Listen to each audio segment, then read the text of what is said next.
Hi, in front of me I have Samsung Galaxy S20 FE 5G, and I'm gonna show you how to change the ringtone on this device. Let's start by opening the settings app. To do it, swipe upwards on the screen to open the app menu, and here tap on the settings icon.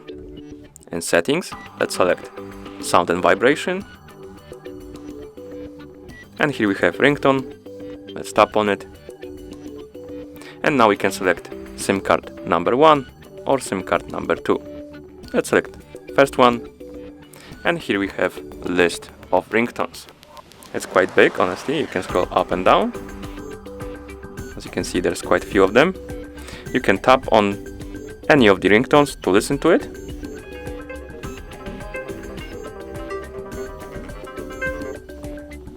And to change the ringtone, select one,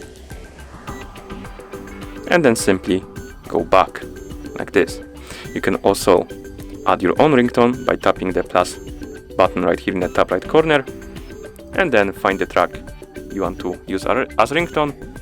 Right here on the list, I have only one, but if you have any songs on your phone, you should have more. Tap on it, and then tap done, like this. Let's do the same for the SIM card number 2. So let's find the ringtone we'd like to use for it, for example Pluto, and just go back. And that's how you change the ringtone on this device. Thank you for watching. If you found this video helpful, please consider subscribing to our channel and leaving the like on the video.